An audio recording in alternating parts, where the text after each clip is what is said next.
The economy forms the building blocks of our lives, so if the people living, working, and connecting in it aren't happy, can we really go on to say that the economy is a good one?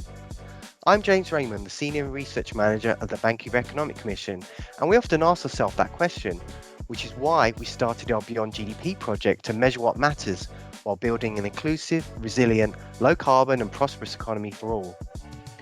To dig into how to build a happy economy, we recently sat down with John Helliwell, one of the authors of the World Happiness Report.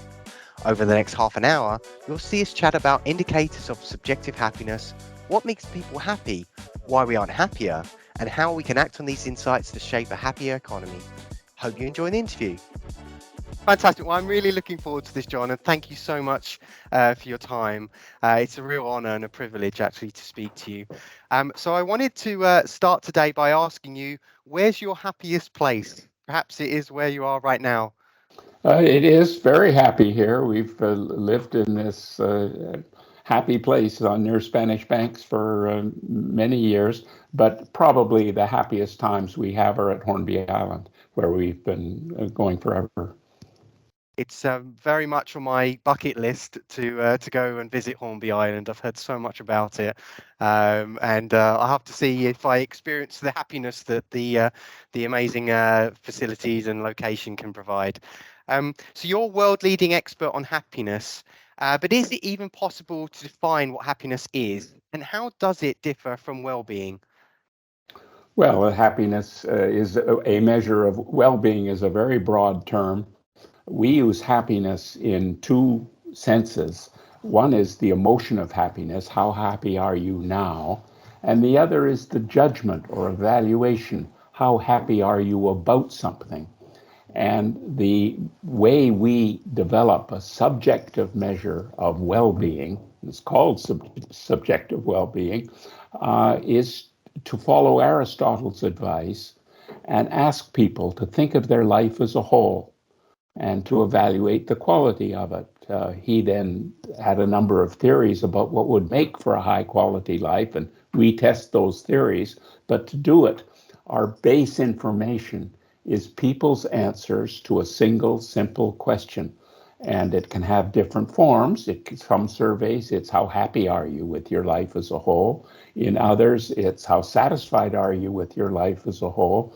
In the Gallup World Poll, it's think of your life as a whole these days as a ladder with the best possible life for you as a 10 and the worst as a 0. How would you rate your life today? Fantastic. So what are the most important factors that determine one's happiness? Can we even say? The very first World Happiness Report, we simply listed these values of subjective well-being around the world. People were very interested in knowing how their country ranked. But everybody then wanted to come back and say, well, what makes for a happy life? We don't just want to know where people are happy. We want to know what makes them happy. So in every report since, and there have been 9 reports since, we have done modeling of the differences across countries and through time in people's evaluations. And given the availability of the data, we can't include everything, but we tap into most of the things that Aristotle thought would matter, and most psychologists have found do matter to people.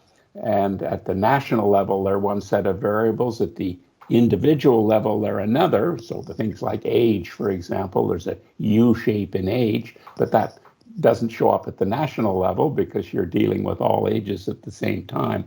If you want to focus on the national level determinants, the ones that have consistently come in, and it's true in all countries, slightly different ways it turns up in different countries, but everywhere, the 2 basic development indicators of income per capita and healthy life expectancy appear in that list. But together, more important are the variables that describe the social context in which people live. They're not perfect indicators we have, but they're all empirically pretty strong, and they all link to other variables that can dig deeper. A key one is, the question is, do you have someone to count on in times of trouble? So that's a basic measure of the social context. Do you have a sense of freedom to make your key life decisions? And of course, that's highest in countries where, in fact, the basic health and education systems are such to give everyone if not an absolutely equal, a pretty good shot at a chance of all the opportunities that are available. Another is to live in a generous society. We continually find that very important. And finally, do you live in an honest society? Can people be trusted? And the Gallup poll has measures of corruption in business and government. We think of course, there are other range of trust measures that are equally important, and especially in a local environment.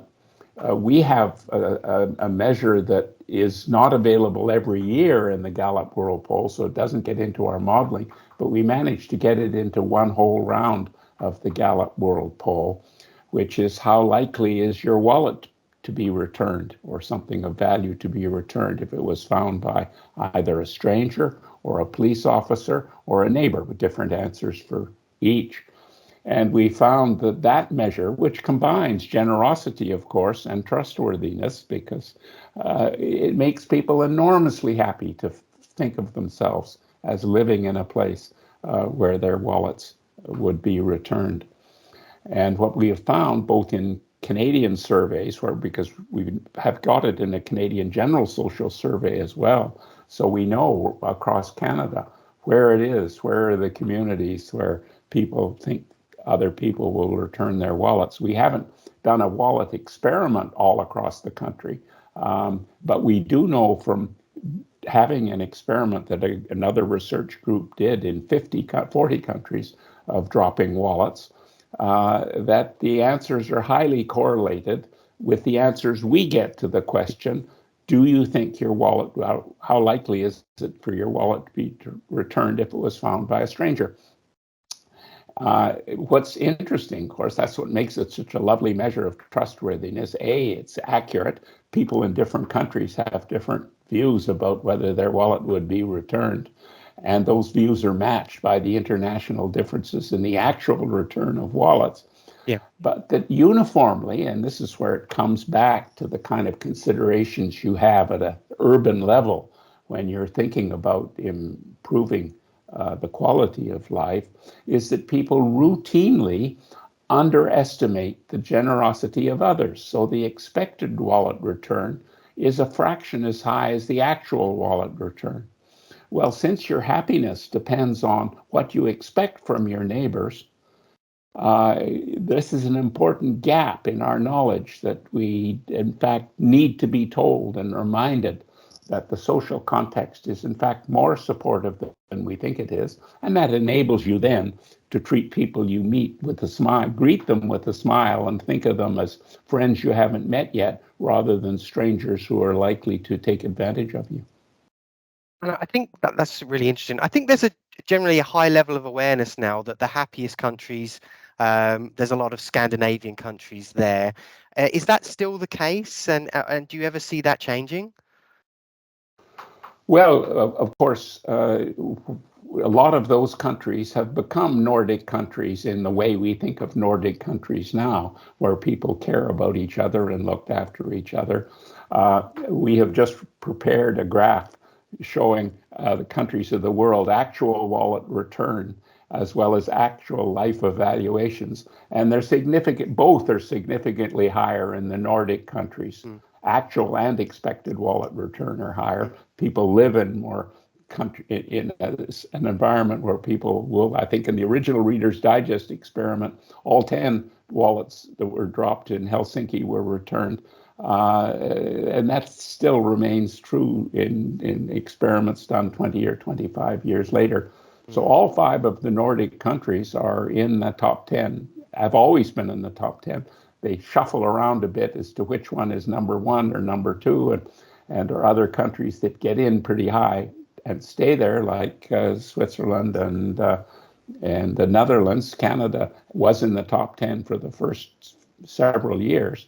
starting out at number 5, and now down to number 15. So we've lost some of this capacity that we had before. The Nordic countries have managed to keep it. The moral, of course, we say is you don't all move to Helsinki. That's not the point, although it is true. We discovered that the migrants to Finland are the happiest migrants in the world. In fact, Wow. in every country, migrants move to the happiness of the local population. And within a country, the same is true. So we found that migrants to Canada that move to different parts move to the happiness of the life evaluations of those in the region to which they move. And the same is true of the United Kingdom, which we also studied. So that tells you that the local context in your city, in your town, in your neighborhood, on your street is critically important for your life evaluation. Well, you don't all move to Helsinki to get that. That would destroy Helsinki. There's not room for 7 billion people there. What you then say is they have created that out of what were very troubled pasts for several of those countries. By working together, that's key, by sharing common objectives, and by having social structures that are flat enough and equal enough that everyone feels engaged, empowered, involved, and rewarded by the possibility to do things for others. And that's true in spades in the Nordic countries, but it can be equally true anywhere. I mean, it's very similar in Switzerland and the Netherlands and in some communities of most countries. We need to bring the Helsinki to Vancouver then. Precisely. So, John, how important, obviously we're an economic development agency, how important is work to our happiness and well-being? Maybe a third in the middle of a lifetime, a third of one's time is spent in a work environment. So it's very important. And we find that the social conditions in the workplace are of key importance. Here's an interesting example. In the Gallup Daily poll in the United States, they have a question. Do you regard your immediate superior at work as a boss or a partner? And the people who answer, and they're both 50-50, or slightly more say partner than boss. Interestingly enough, some people say work is hell, but in fact, for most people answering that question, they think of their superior as a partner rather than the boss, and that makes you very happy. We've studied weekend effects. Now, you don't find weekend effects in these life evaluations I've spoken of because they're about life as a whole. But for how happy were you yesterday, that's the emotion of happiness. There really are weekend effects among these US respondents. So they're happier on the weekend days or about the weekend days than in the weekdays. Those people who regard their immediate superior at work as a partner have a much smaller weekend effect and sometimes no weekend effect. So that tells you how vitally important the workplace conditions are to your happiness. And further to that, there are a number of studies looking at the purpose of the job. People really like not just having fun with their colleagues. That's important. Have trust in management. That's important. We've got other surveys that measure that. But to do something that's fun to do, and it becomes fun to do when you're doing it with others and ideally for others. So if you're not exploiting your customers, but you're helping them, if you're not doing it because it'll make money for somebody, you're doing it because it will deliver things that people want to them in the way they want them, and you're their partners in getting things done. I'm going to go and ask my direct reports right after this interview whether they consider me a boss or a partner, and I'll let you know what their answer is. Hopefully it's a good one. Well, I think you need a follow-up question, and you ask them, what is it about our interactions and the way we run our tasks Mm. that would make you feel more involved in the process and more directly. I'm sure because time is limited, I haven't asked you regularly enough or recently enough, Mm. what are the big opportunities for our unit that we Yeah. should be doing? And secondly, how should we be working together to do them? Mm. So, in other words, creating this bottom up innovation. And think of yourself as a door opener for their good ideas to help remove the roadblocks. We all know in risk averse modern administrative structures, most of the rules are there actually preventing you from doing things, not enabling you to do things. Well, the purpose of a direct report of somebody who has got other people working with them and they're responsible for getting the team to produce, the biggest part of their job should be opening doors to enable these people to have good ideas and get those ideas implemented, because that not only produces a better output, but it produces greater well-being for the people doing it. So, on this topic of purposeful jobs, I wonder if you've read David Graeber's book. In it, he argues that about 50% of jobs aren't purposeful, if that's indeed the case. Well, I haven't read the book. It's frequent, and we discover this everywhere. I remember, why do people think their wallet won't be returned when it actually will? Answer: because they're hearing about the world from a lot of media and other outlets, social media as well, that prioritizes bad things being done by bad people to other people. Well, in fact, most people aren't doing that way. I told you that the Gallup Daily Poll data say most people do think most people do enjoy their jobs. Most people do think Right. of they're in the U.S. environment. Uh, and the question about why there are more jobs with hard edges or unhappy bits is often because the system has become ossified in some sense. It is no longer responsive to what it should be doing, and no longer offers enough scope for innovation. So people feel driven in.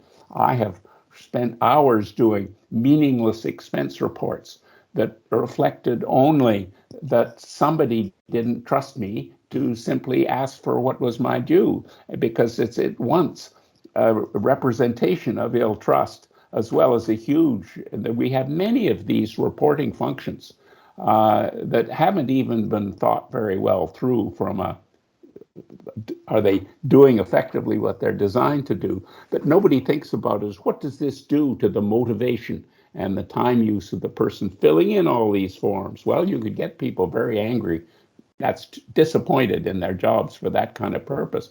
And the people at the other end said, no, we have to do this to keep credible, because at some stage somebody once took some money they shouldn't have taken. We want to make sure it's never happened again. Well, if you bind an organization up so the kids are kept locked in the classrooms and the elders are kept locked in their television rooms, you never get a chance to meet one another. And we find, of course, with experiments by brave people, that if you actually break all those rules and get rid of all those safety features and let the 8 and 10-year-old students be taught in the context of an elder care facility and share the knowledge and laughter across generations, they're all happier.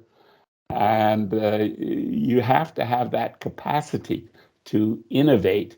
A good job is one that maximizes your chance to find a good idea and to implement it. And it's usually excess risk aversion. I mean, some people simply misuse a system and have, you could imagine the wrong person in the wrong job. You could get it falling apart for that reason. But people of goodwill and good intent can often construct a job that's not very nice to have, because they're so busy trying to avoid offending anybody or making any mistakes. And that is not a happy place to work. Do you think the pandemic has offered an opportunity for some people just to step back and think about what job they're doing, and is it fulfilling any purpose for them? Do you think COVID is going to lead to any kind of changes in societal's thoughts around what is a good job? Well, let me ask you a question. Of the people you meet and greet and talk to over these months and now years, is that in fact the kind of reasoning that you see some of them doing? Rethinking? Absolutely, Well, absolutely, especially with younger people.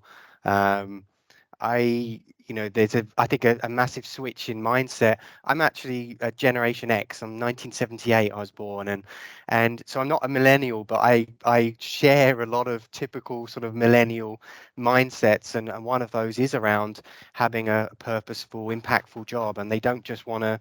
Go and work for some accountancy and make a lot of money, and they want something more than that. So I've seen that shift in my working lifetime, and thank God for that shift, because we need people to be working on some of these bigger societal problems. So I'm really thankful that there is a change in the mindset, and I think COVID will accelerate that perhaps even more. But I'm interested in your thoughts.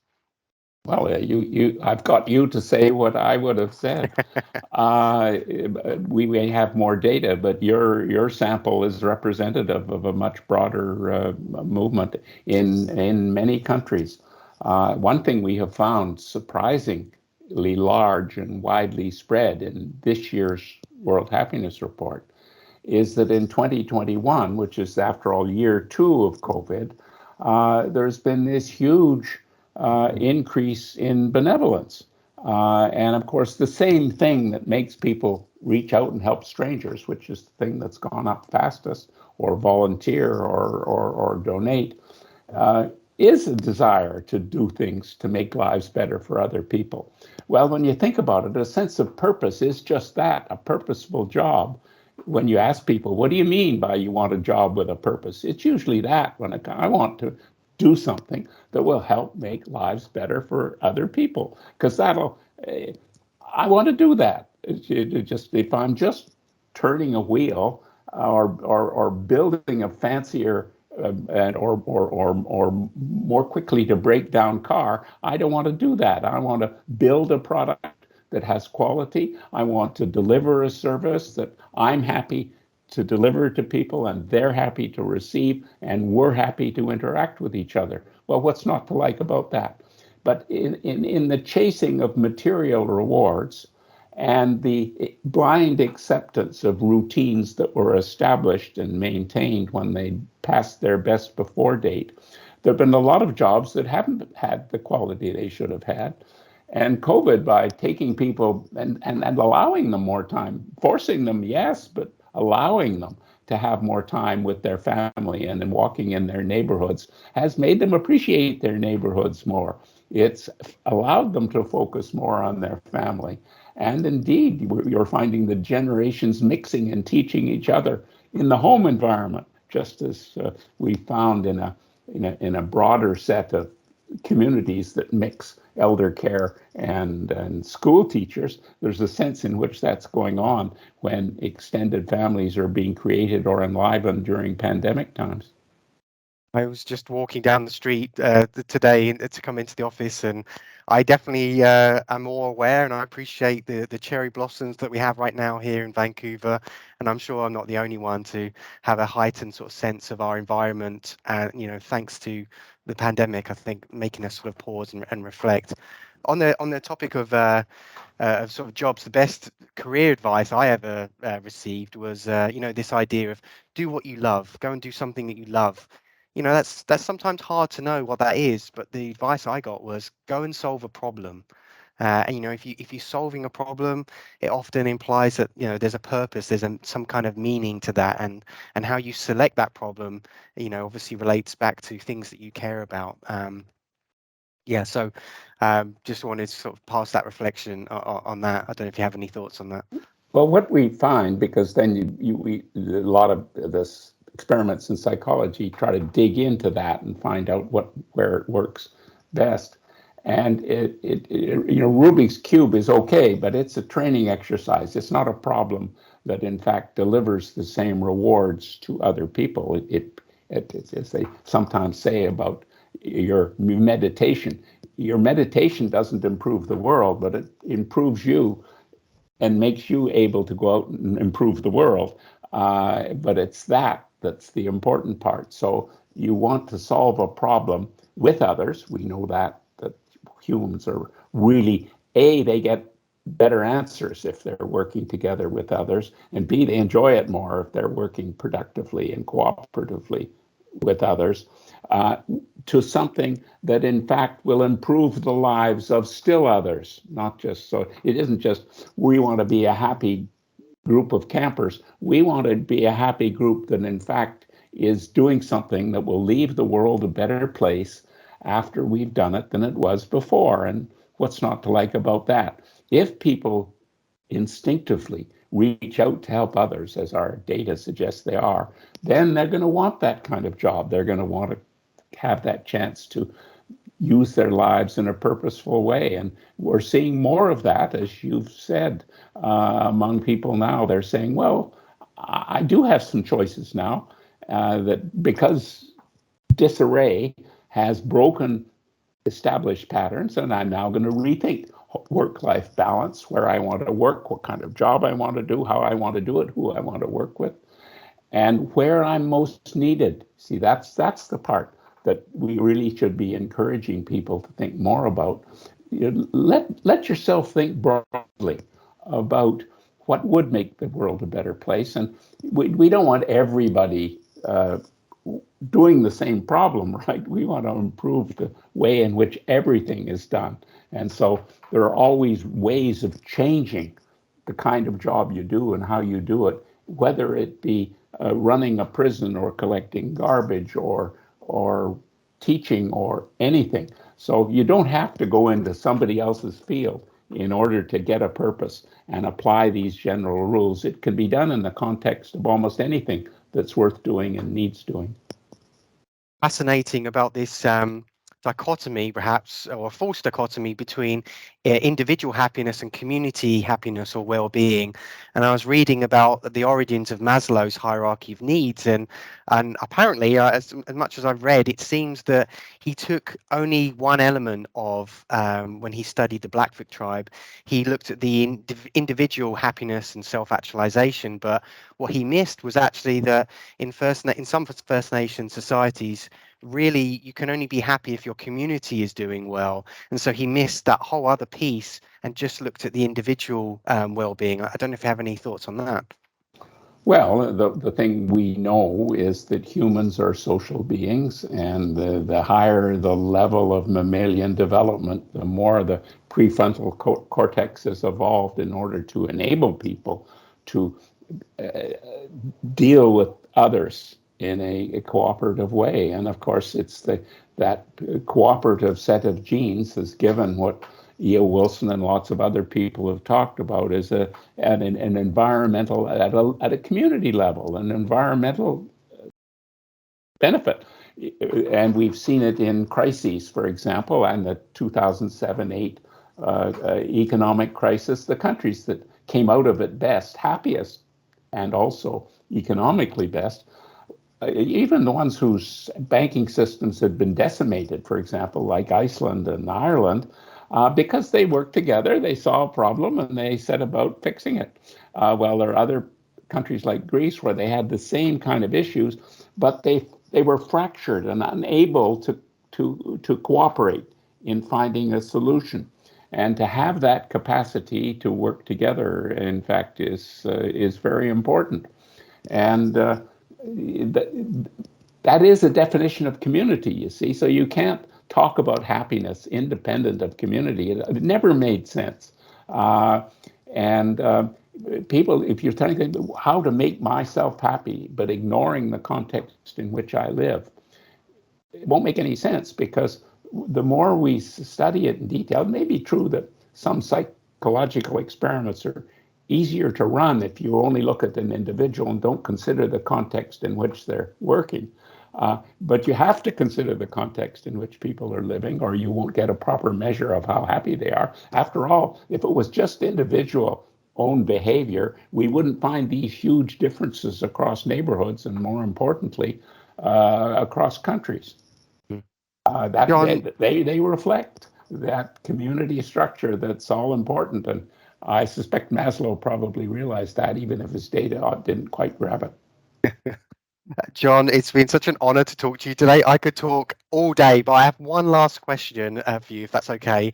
So, at the Vancouver Economic Commission, we're working on a Beyond GDP project. So, it's looking for the most impactful metrics beyond GDP that cities like Vancouver can track and report. You've already suggested quite a few to us in this conversation. I just wonder if there's any other ones you would suggest that we as an economic agency track and report? What are we missing? I from I mean, you're not an outside pollster.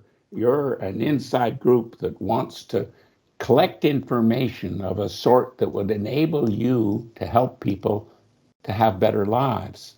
So that means you want to be setting up an information system where you're collecting ideas from people about how to make their neighborhoods better, about how to make their services better. I mean, the 311 is by and large a complaints line, Yeah. but it shouldn't be, you see. It should be a line where people, what could be done to make our block better, our Yeah. city, or more importantly, would you like to help? And if you would like to help, I mean, you should be inviting people. What of these things would you like to participate in? People who actually do that seriously are astonished at what take up they get. The UK opened up a line to for volunteers to help people in COVID, and they were inundated. They had to close the books after a day or two. Well, in the urban level, you want to have that happen in every community, in every neighborhood. And it's not just crime watch kind of things that are coming in to sort of report bad things and stop them. This is, as it were, a happiness watch where you're trying to collect information from people that measures and exposes their capacity and willingness to work for each other and for their communities. So your objective is to let people be engaged in building a better community, and you want to help open doors. So you don't just want to find out how happy they are. You want to know what they think are things that could use improvement, and what are they suggesting to do about it, and what are they volunteering to do about it. And you'll be astonished at the extent to which people have these untapped willingness to help others, in a trusted environment, right? You have to be serious about it. This can't be, I'm collecting all these suggestions and nobody's ever going to implement them. The key thing is to under promise and over deliver. And so if you say you're taking people seriously and you're assessing their willingness to help, you've got to have somebody who's going to help them to help, if you know what I mean. Or let them, now they can organize themselves, but you have to at least have a sophisticated information system enough so you can connect them with other people who say, okay, neighborhood gardens are good for you. Here's somebody in the next block who started. I'll e-connect you with them so they can help you work out what to do in your block or what to do in another block, or maybe you know how to make chairs to sit in and they don't, and so on. People love that, the ability to connect with others and build a better community, because we know that very local environment is very important for how things work. You can obviously do the same thing at the higher level in a slightly different way for what the city does. And planning is an important part of that. We don't have time to go into all of those issues, but you could imagine they're an important part of that. Happy 311. What a great and positive note to end on, John. I'll suggest that to the mayor, perhaps via the 311 line itself. John, it's been such an honor to talk to you today. Thank you so much for your time, and we will do our best at Vancouver to make it a happier city. So thank you. Good for you. It's a pleasure to talk. Bye. Thanks for making it to the end. So, as you heard, our economy is working as designed, but we haven't really designed it for happiness. Happily, though, we're not the only ones who think so. 21st century economists, like the VC, are increasingly looking to measure happiness and its impact on the economy. If you'd like to learn more about the concept of happiness, I encourage you to check out our article on measuring happiness, published in our recent Vancouver Economy Report. We'll drop a link here for you. Before you sign off though, I've got a couple of questions. What would make you happier? How satisfied are you with your life? And how significant is the economy in that? Goodbye and thanks for listening.